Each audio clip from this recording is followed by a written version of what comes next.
کہ عمران خان صاحب کو حق دفاع نہیں دیا گیا. جب حق دفاع نہ دیا جائے تو اس سے پہلے کیسے فیصلہ دیا جا سکتا ہے؟ پھر جسٹس جمال مندوخیل نے یہ کہا کہ فیصلہ دینے میں اتنی عجلت کیوں کی گئی، یعنی مکمل طور پر پوسٹ مارٹم کر دیا گیا جج ہمایوں دلاور کا اور ان کی عدالت کا اور ان کے فیصلے کا. یہ سپریم کورٹ کے لیول پر ہو چکا تھا. اب اس کے بعد اسلام آباد ہائی کورٹ میں جو بڑی دلچسپ اور بڑی غیر معمولی صورتحال پیدا ہوئی، جسے پاکستان کے میڈیا نے، جو کہ اس وقت غلامی کی زنجیروں میں جکڑا ہوا ہے، ڈاؤن پلے کیا، اس کا ذکر کرنا بھی بڑا ضروری ہے. کیونکہ ایک طرف تو اسلام آباد ہائی کورٹ کے جو چیف جسٹس ہیں، ان کے خلاف ایک درخواست لے کر، ان کے اوپر عدم اعتماد کی درخواست لے کر لطیف کھوسا سپریم کورٹ گئے تھے، اور اس کے بعد سپریم کورٹ نے بھی انڈائریکٹلی یہی کنوے کیا تھا اور یہ تاثر دیا تھا کہ انہیں بھی یہ لگتا ہے کہ اسلام آباد ہائی کورٹ جان بوجھ کر تاخیری حربے استعمال کر رہی ہے عمران خان صاحب کی سزا معطلی کے کیس میں. حالانکہ عمران خان صاحب کی جو سزا ہے یہ اصل میں اب 3 سال بھی نہیں ہے، یہ 2.5 سال ہے، کیونکہ صدر عارف الوی نے 14 اگست کو آرٹیکل 45 استعمال کرتے ہوئے، آرٹیکل 45 استعمال کرنے کا آئینی اختیار ہے، تو انہوں نے تمام قیدیوں کی سزا میں 6 ماہ کمی کر دی تھی. تو جتنی مختصر سزا ہوتی ہے اتنے مختصر نوٹس پہ وہ سزا معطل ہو سکتی ہے. لیکن جسٹس عامر فاروق، جن کے متعلق کورٹ رپورٹرز یہ کہتے ہیں کہ یہ لکھے لکھائے فیصلے پڑھتے ہیں، وہ چونکہ اس کے اندر تاخیری حربے استعمال کر رہے تھے، تو اب اس مرتبہ بجائے اس کے کہ جسٹس عامر فاروق کے اوپر دوبارہ یہ پورا بوجھ ڈالا جاتا کہ آپ دوبارہ سے تاخیری حربہ استعمال کریں، اس مرتبہ امجد پرویز کو استعمال کیا گیا، الیکشن کمیشن کے وکیل کو استعمال کیا گیا، اور انہوں نے خود تو وہ پیش نہیں ہوئے، اور انہوں نے اپنے معاون وکیل کو کہا کہ آپ جا کے پیش ہوں. اور اسلام آباد ہائی کورٹ میں امجد پرویز کے معاون وکیل پیش ہو کر یہ کہتے ہیں کہ امجد پرویز کو اچانک ڈاکٹر نے بیڈ ریسٹ تجویز کر دیا، یعنی وہ پیش نہیں ہو سکتے، اور اچانک 12 گھنٹے کے اندر اتنی طبیعت خراب ہوئی ہے کہ بیڈ ریسٹ ڈاکٹر نے تجویز کر دیا ہے. میں معاون وکیل ہوں لیکن میرے پاس ابھی وکالت نامہ نہیں ہے، مجھے اس کیس کو اسٹڈی کرنے کے لیے ٹائم چاہیے. یعنی پہلے تو چیف جسٹس کے ذریعے اس کیس میں تاخیری حربے استعمال کروائے جا رہے تھے کا لفظ میں اس لیے بول رہا ہوں کہ ہمارے جو ویورز ہیں بٹوین دی لائنز پڑھ لیں کہ اور سن لیں، سمجھ لیں کہ میں کیا کہنا چاہ رہا ہوں. پہلے چیف جسٹس کے ذریعے تاخیری حربے استعمال کروائے جا رہے تھے، اور اب پھر امجد پرویز کے ذریعے، کیونکہ چیف جسٹس پر تنقید بہت ہوئی،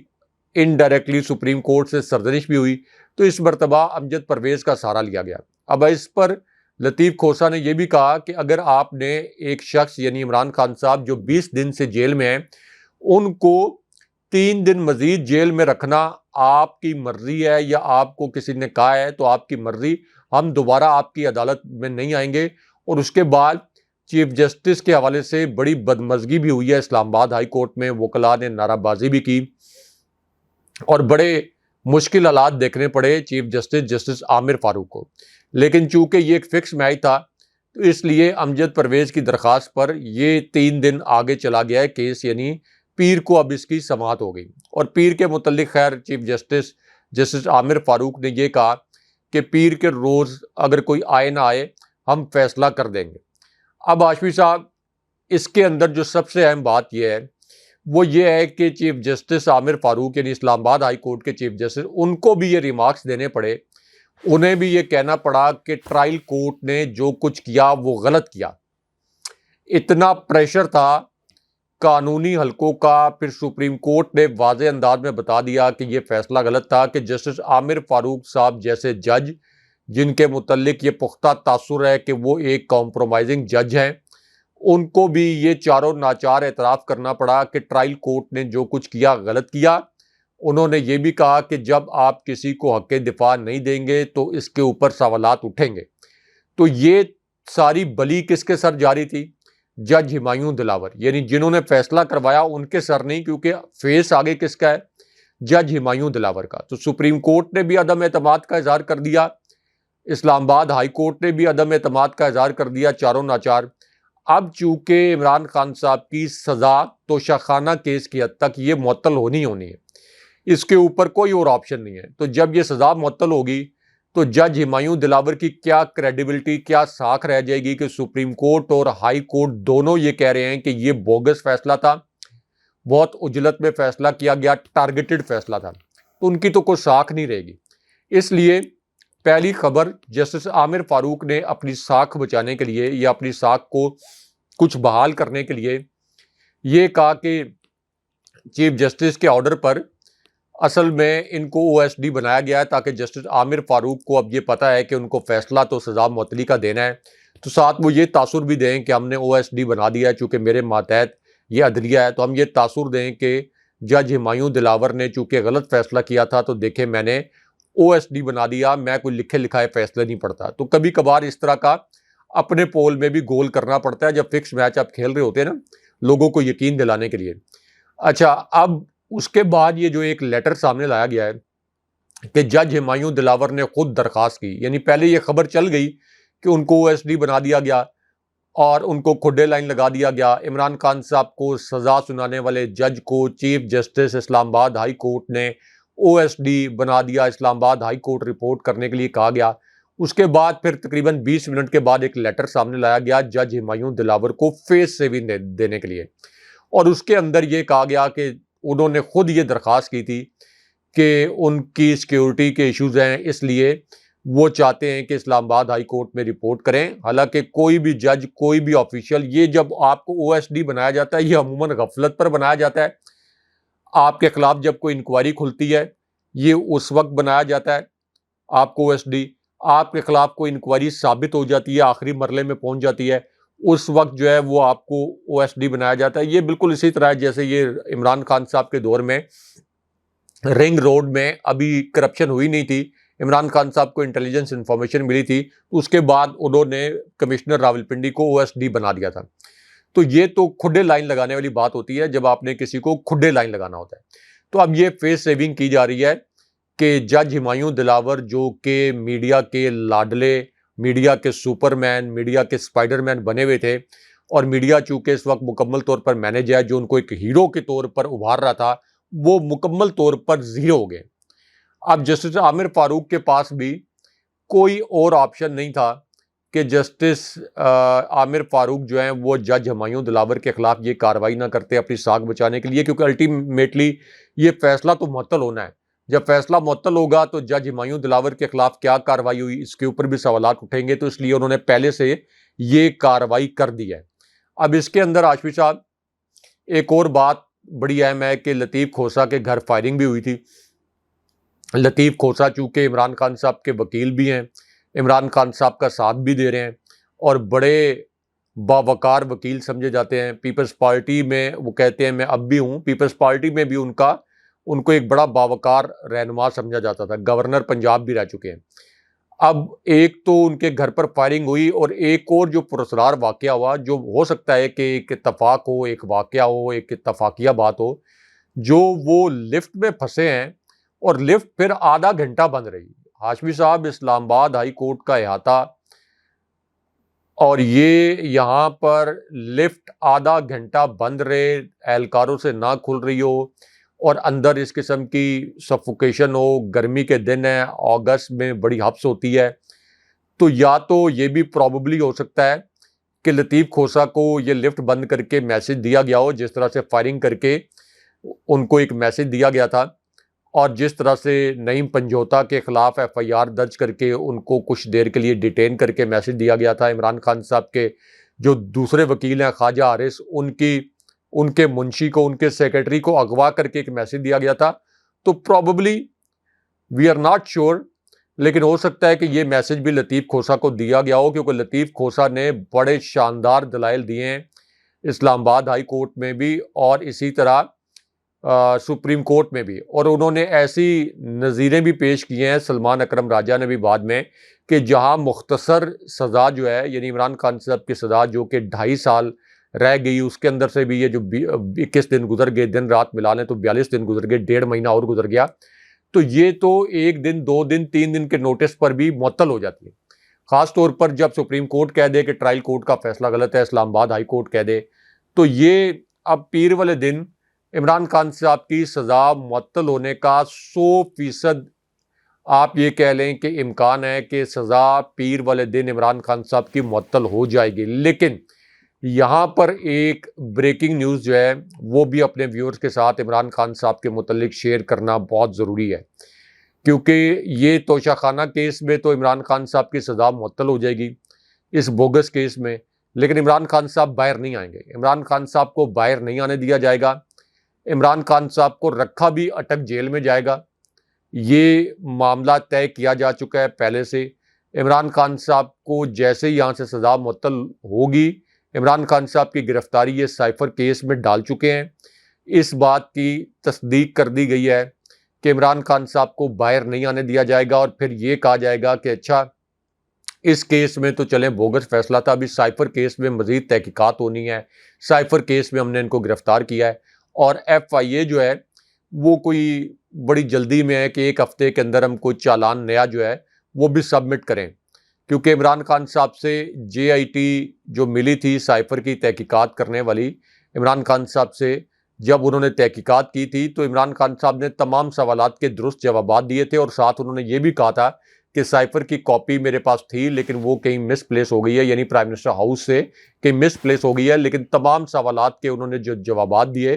وہ مکمل طور پر قانونی طور پر مستند جوابات تھے، لیکن اس کے باوجود چونکہ عمران خان صاحب کو اندر رکھنا ہر صورت میں مقصود ہے، اس لیے یہ توشہ خانہ کیس میں سزا معطلی تو ہوگی، لیکن عمران خان صاحب کو باہر نہیں آنے دیا جائے گا unless until اگر سپریم کورٹ کے چیف جسٹس اپنے ضمیر کو کھنگالتے ہوئے، اپنی ضمیر کی آواز سنتے ہوئے یہ ساتھ فیصلہ جاری کریں کہ عمران خان صاحب کو جس طریقے سے وکٹمائز کیا گیا ہے اس کیس میں، جب تک دیگر کیسز یعنی سائفر کیس جس میں ان کی گرفتاری ڈالی گئی ہے، جب تک ان کے متعلق شفافیت قانونی طور پر سامنے نہیں آتی، عمران خان صاحب کو ان کیسز میں گرفتار نہ کیا جائے۔ جیسا کہ عبدالرزاق وکیل کے کیس میں عمران خان صاحب کی گرفتاری کے اوپر حکم امتناع سپریم کورٹ نے برقرار رکھا ہے، تو یہاں بھی اس قسم کا آرڈر آنا چاہیے اگر عمران خان صاحب کو دوبارہ سے اٹک جیل کے اندر، جہاں ان کے ساتھ بدترین سلوک کیا گیا اور ان کی جان کو کس طریقے سے خطرہ ہے، وہ بھی آگے جا کر وہ سٹوری بھی ڈسکس کرتے ہیں، لیکن فی الحال ہمارے جو ذرائع ہیں وہ یہ تصدیق کر رہے ہیں کہ عمران خان صاحب کو سائفر کیس میں بھی اٹک جیل کے اندر ہی رکھا جائے گا اس توشہ خانہ کیس میں سزا معطلی کے بعد بھی۔ اچھا راج صاحب، یہ جو سپریم کورٹ آف پاکستان میں سیولینز کا فوجی عدالتوں میں کیس چلانے والا معاملہ ہے، اس کے اندر حامد خان صاحب نے ایک درخواست دی ہے، اور اس میں باقاعدہ طور پہ یہ بتایا گیا ہے کہ عمران خان کا جو ان کے حالات ہیں وہ جیل کے اندر ٹھیک نہیں ہیں، ان کی صحت کے خدشات ہیں، ان کی زندگی کے خدشات ہیں، اور سیریس کنسرنز ان کی اہلیہ بشرا بی بی کی طرف سے جو ہے ان کا اظہار کیا گیا۔ بشرا بی بی نے یہ بھی کہا کہ 70 سال کی عمر میں جس طرح کی سختیاں ان پر کی جا رہی ہیں، ورزش کی اجازت نہیں ہے، انہیں چہل قدمی کے لیے باہر نہیں لے جایا جاتا، اور پھر جیل کا کھانا جو ہے انہیں کھانے پر مجبور کیا جا رہا ہے۔ صاحب، اس کا ایک فیکٹ یہ نکلا ہے کہ خان صاحب کا نا وزن تیزی کے ساتھ جو ہے وہ گر رہا ہے، اور اس کے باوجود خان صاحب بہت زیادہ پرجوش ہیں، اور ان کے حوصلے جو ہیں بلند ہیں، لیکن کنسرن جو ہے وہ شو کیا گیا۔ آپ کو یاد ہوگا کہ اس سے پہلے chief justice of Pakistan Umar Ata Bandial نے اٹارنی جنرل کو بھی یہ کہا تھا کہ مجھے خان صاحب کی طبیعت کے حوالے سے اور ان کی خیریت کے حوالے سے جیل میں کیسی ہے باقاعدہ بریف کیا جائے، اور اس سے پہلے یہ بھی امپورٹنٹ نکتہ ہے کہ اگر کوئی ڈاکٹر کی ضرورت پڑ جاتی ہے تو آپ کو جیل کا جو ڈاکٹر ہے وہ اس طرح سے مہیا نہیں کیا جاتا، اور یا تو پھر اٹک سے ڈاکٹر کو بلایا جاتا ہے یا پھر مجرم کو اٹک لے جایا جاتا ہے، یہ دونوں صورتوں میں۔ تو خان صاحب کو تو ڈاکٹر کی اجازت بھی نہیں ہے، اور پھر رائے صاحب آپ کو یاد ہوگا کہ پاکستان کے اندر اس سے پہلے جتنے بھی لوگ رہے، یعنی ہاؤس آف شریف کے جو لوگ رہے، انہیں کس قسم کی سہولیات میسر تھی، یہ اب کسی سے ڈھکی چھپی بات نہیں ہے۔ سہولیات دی جاتی رہی ہیں اور عمران خان سے سہولیات چھینی جا رہی ہیں۔ رائے صاحب دیکھیں ہاشمی صاحب، ایک تو عمران خان صاحب کی جان کو جو خدشہ ہے، یہ خدشہ ٹھوس حقائق پر مبنی ہے، کیونکہ پوری دنیا کے اندر کئی کیسز ایسے ہو چکے ہیں جہاں پر حراست کے دوران سلو پوائزننگ کی گئی ہے ایسے لیڈرز کو جن کو مارنا خدا نخواستہ مقصود تھا۔ محمد مرسی کی مثال ہمارے سامنے ہے کہ ان کو جب قید کیا گیا تو سلو پوائزننگ کی گئی اور پھر اچانک بریک ڈاؤن ہوا اور وہ اچانک گرے، اور بعد میں یہ کہا گیا کہ ان کو دل کا دورہ پڑ گیا، اور ایک پوسٹ مارٹم رپورٹ میں، جعلی پوسٹ مارٹم رپورٹ میں یہ بھی کہا گیا کہ وہ کوئی ان کا دماغ جو ہے وہ مفلوج ہو گیا تھا۔ تو یہ سلو پوائزننگ جو ہے یہ اسی طرح افیکٹ کرتی ہے آہستہ آہستہ، یعنی آپ کے جو اندر اعضاء ہیں کروشل فنکشن کرنے والے، ان کو آہستہ آہستہ ناکارہ بنا دیا جاتا ہے، اور یہ آپ کا انٹرنل فنکشن تباہ کر دیا جاتا ہے۔ اور اس وقت تو سلو پوائزننگ کے لیے ایسے ایسے جدید طریقہ کار آئے ہیں، ایسے ایسے اسپرٹس آئے ہیں، ایسے ایسے ڈراپس آئے ہیں کہ وہ کہیں سکن کے اوپر بھی ٹچ کر دیے جائیں تو وہ زہر بن کر آپ کی رگوں میں دوڑنے لگتے ہیں، اور بہت جلدی جو ہے وہ آپ ویٹ لوز کرنا شروع کر دیتے ہیں، بہت جلدی اس کا امپیکٹ آتا ہے۔ تو اس لیے عمران خان صاحب کے متعلق یہ خدشات حقیقت پر مبنی اس لیے ہیں کہ عمران خان صاحب کی جان لینے کی کوشش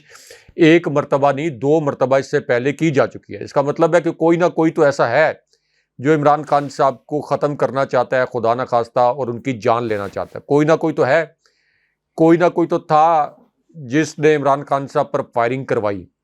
آج خود تو عمران خان صاحب پر فائرنگ نہیں ہوئی، کوئی نہ کوئی تو تھا جس نے جوڈیشل کمپلیکس میں عمران خان صاحب کو دوبارہ سے جان سے مارنے کا منصوبہ بنایا تھا۔ اس وجہ سے اب تو اٹک جیل کے اندر عمران خان صاحب کی حفاظت کے لیے کوئی باڈی گارڈ نہیں ہے۔ عمران خان صاحب کی مجبوری ہے کہ ان کو جیل کا کھانا کھانا ہے۔ اگر ان کی نیت میں کوئی فطور نہ ہوتا، عمران خان صاحب کے خلاف کوئی سازش نہ ہو رہی ہوتی، تو عمران خان صاحب کو اجازت دی جاتی، عدالت سے فیصلہ آ جاتا کہ عمران خان صاحب کو گھر سے کھانا لانے کی اور گھر کا کھانا کھانے کی اجازت دی جائے۔ یعنی نواز شریف کو سپریم کورٹ نے نااہل قرار دیا، نیچے احتساب عدالتوں نے ان کے خلاف جو فیصلے دیے ان کے اوپر کبھی اس قسم کی آبزرویشن نہیں آئی کہ وہ کوئی بوگس فیصلے تھے، بوگس نواز شریف کو کیسز میں بغیر ایویڈنس کے سزائیں سنائی گئیں۔ بعد میں وہ سزائیں جو ہیں وہ اسلام آباد ہائی کورٹ سے انڈورس بھی ہوئیں، یعنی سپیریئر کورٹ سے انڈورس بھی ہو گئیں، لیکن اس کے باوجود نواز شریف کو 3 وقت گھر سے کھانا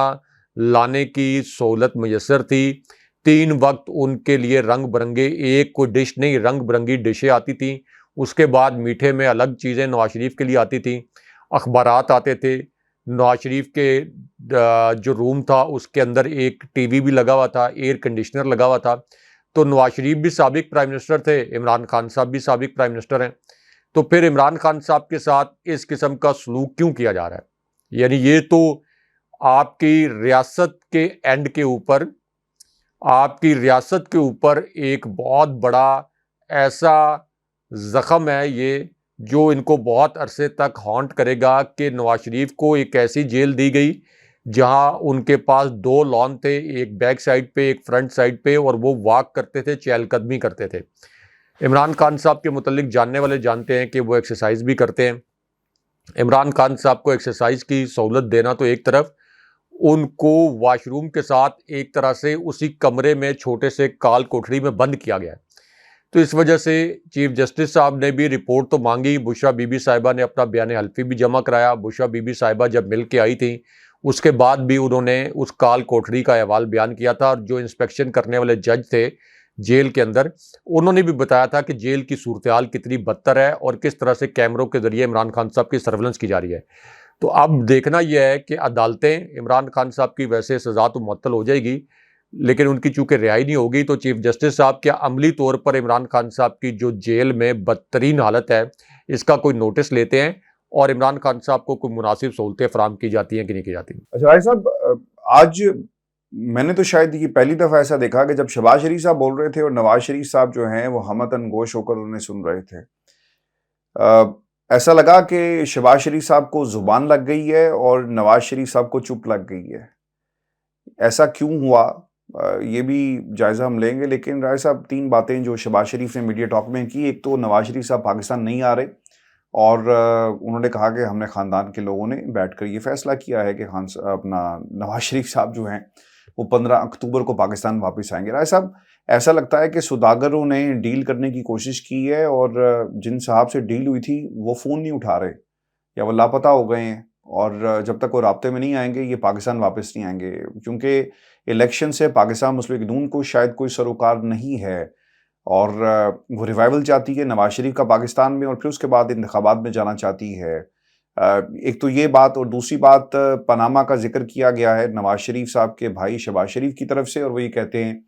کہ کھینچ کر گھسیٹ کر نواز شریف کو جو ہے وہ پاناما میں شامل کیا گیا۔ جائیدادیں آپ کی اور بچوں سے پوچھیں کرایہ کہاں سے آتا ہے، کسی کو کچھ معلوم نہیں، اور پھر مریم کہ میری جائیداد پاکستان میں تو کیا دنیا میں کہیں جائیداد نہیں ہے۔ تو رائے صاحب پھر اس کا جواب کون دے گا کہ پاناما اگر نواز شریف کو کھینچا گیا تھا تو دوسری طرف انہوں نے اس طرح اس نقطے کی بھی ایک طرح سے اسے انڈورس کر لیا کہ مریم کا نام تو تھا اس کے اندر، انہیں سزا جو ہے وہ بالکل درست ملی، ایک طرح سے کنفیشن سٹیٹمنٹ، یہ میڈیا ٹاک تھی جو ان کی طرف سے کی گئی۔ اور پھر شہباز شریف صاحب یہ بھی سمجھتے ہیں کہ نواز شریف پاکستان آ کر عدالتوں کا سامنا کریں گے۔ میں اس لیے بھی حیران ہوں رائے صاحب کیونکہ یہ دنیا کی شاید کتنے پہلی ہزار کوئی سال کے انوکھی بعد مثال ہمارے کئی ہزار سال کے بعد پہلی انوکھی مثال ہے جب نواز شریف صاحب جو ہیں وہ پاکستان واپس جائیں گے، اور یہ ایک انوکھا لاڈلا مجرم ایسا ہے جسے پاکستان کی عدالت نے کہا کہ جاؤ لندن کی فضاؤں میں، اگر یہاں پہ زیادہ گرمی ہے تو پاکستان سے باہر چلے جاؤ، چھٹیاں مناؤ، اور اگر زیادہ دل کرے گا تو آپ یہ بھی کر سکتے ہیں کہ آپ برطانیہ سے باہر یورپ کے ٹور پہ بھی چلے جائیں، اور پھر اگر آپ کا دل کرے تو آپ بچوں کو بھی اپنے ساتھ لے جا سکتے ہیں۔ تو میرا خیال ہے کہ یہ ایک انوکھا لاڈلا مجرم پاکستان کی سیاسی تاریخ میں پہلی دفعہ جو ہے وہ ہمیں دیکھنے کو مل رہا ہے، لیکن یہ عمران خان پر الزام لگاتے ہیں کہ یہ ایک انوکھا لاڈلا ہے۔ رائے صاحب دیکھیں، ایک تو یہ جو بات کی گئی کہ نواز شریف کو پاناما میں زبردستی کھینچا گیا، یہ جناب باجوہ نے پاکستان کو تباہ کو نقصان تو پہنچایا، لیکن یہ کوئی جناب باجوہ یا جناب فیض حمید پاناما کا جو سکینڈل تھا، یہ عالمی سکینڈل، یہ جناب باجوہ یا جناب فیض حمید نہیں لے کے آئے تھے، یہ تو ایک عالمی سطح کا سکینڈل تھا، اور اس کی زد میں صرف نواز شریف نہیں، کئی ملکوں کے کرپٹ حکمران اس کی زد میں آئے تھے۔ تو ایک تو یہ فیکچولی غلط ہے جب شہباز شریف یہ کہتے ہیں کہ نواز شریف جو ہیں ان کو زبردستی کھینچ کر اس کے اندر لایا گیا۔ دوسرا، اگر وہ یہ کہتے ہیں کہ نواز شریف کے بچے پاناما میں ملوث تھے، پاناما پیپرز کے سکینڈل میں، تو ان کے خلاف کارروائی ہونی چاہیے تھی۔ تو یہ بھی اصل میں نواز شریف کے مجرم ہونے کا ایک ثبوت ہے، ایک گواہی دے رہے ہیں، کیونکہ مریم نواز نے تو کوئی کاروبار نہیں کیا۔ مریم نواز کسی کاروبار کے اندر آپ کو کیا نظر آئی؟ مریم نواز نے خود بھی کبھی نہیں کہا کہ میں کوئی کاروبار کرتی ہوں۔ مریم نواز کا تو ثنا بچہ صاحبہ کے ساتھ ایک پروگرام میں ایک آڈیو بیپر بھی وائرل ہوا کہ میری لندن تو کیا پاکستان میں بھی کوئی جائیداد نہیں ہے۔ تو پھر اگر مریم نواز کے نام پر، اسی طرح نواز شریف کے بچوں کے نام پر یہ جو نکل آئیں آف شور کمپنیز، یہ انہوں نے خود تو نہیں بنائیں، یہ پھر کہاں سے آئیں؟ یہ ظاہر ہے کہ ان کے والد نے ہی بنائی ہوں گی، کس نے بنائی ہوں گی؟ اور اگر والد نے نہیں بنائی تو بچے اس کو ثبوت دے دیتے، شواہد دے دیتے کہ ہمارے پاس کہاں سے آئی تھی، یا نواز شریف یہ شواہد دے دیتے کہ یہ آف شور کمپنیز میں نے نہیں بنائی۔ نواز شریف کو پورا موقع دیا گیا عدالت کے اندر، سپریم کورٹ کے اندر، کہ وہ اپنا منی ٹریل پیش کر دیں۔ نواز شریف نے پارلیمنٹ کے اندر بھی جو تقریر کی وہاں بھی منی ٹریل پیش نہیں کی۔ پھر احتساب عدالتوں کے اندر جب ان کی آف شور کمپنیوں کو کھنگالا گیا تو ان کے پاس بہت ایمپل ٹائم تھا کہ جس کے اندر وہ اپنی ان اثاثوں کی منی ٹریل دے سکتے تھے، لیکن وہ منی ٹریل نہیں دے سکے۔ اس بنیاد پر ان کے خلاف فیصلے ہوئے، اور اسی وجہ سے ابھی جو مریم نواز نے ریلیف لیا ہے وہ نیب قوانین میں ترامیم کے تحت لیا ہے۔ اگر مریم نواز کو نیب قوانین میں ترامیم کے تحت ریلیف نہ لینا ہوتا، اگر ان کا کیس سٹرانگ ہوتا، تو یہ ریلیف وہ پہلے اسلام آباد ہائی کورٹ جیسی کمپرومائزنگ ہائی کورٹ، جو کہ چیف جسٹس اطہر من اللہ کے جانے کے بعد، سپریم کورٹ جانے کے بعد مکمل طور پر ایک سمجھوتا کیے بیٹھی ہے، تو یہاں سے ان کو ادروائز اگر ان کا کیس سٹرانگ ہوتا تو میرٹ پر ریلیف مل جاتا، لیکن ان کو جو ریلیف ملا وہ نیب قوانین میں ترامیم کے بعد ملا۔ اور چیف جسٹس صاحب نے تو بڑے ریمارکس بھی دیے نیب کے متعلق کہ نیب تو بڑا خوش ہوگا کہ چلیں یہ کیس جو ہے وہ ختم ہو رہا ہے۔ تو ایک تو یہ بات جو ہے فیکچولی انکریکٹ ہے کہ نواز شریف کو کوئی پاکستانی اسٹیبلشمنٹ نے زبردستی پاناما میں دھکیلا تھا۔ پروبیبلی ہو سکتا ہے کہ عدالتوں کے اوپر دباؤ کی صورتحال تو ہوتی ہے پاکستان کے اندر، تو جناب باجوہ کو خود ہی اپائنٹ کیا تھا نواز شریف نے، اگر وہ یہ تاثر دے رہے ہیں کہ عدالت کے اوپر کوئی دباؤ ڈالا جناب باجوہ نے، تو انہیں جناب باجوہ کے ساتھ ڈیل کر کے انہی کا احسان لے کر تو یہ دوبارہ اقتدار میں آئے ہیں، اور انہی جناب باجوہ کی ایکسٹینشن کی پارلیمنٹ کے اندر انہوں نے حمایت کی تھی نواز شریف نے، اور نواز شریف کے کہنے پر ان کی ایکسٹینشن کے حق میں ووٹ ڈالا گیا تھا۔ اب آگے آ جائیں کہ نواز شریف سنتے رہے، شہباز شریف بولتے رہے، تو شہباز شریف اس وقت ڈرائیونگ سیٹ پر ہیں۔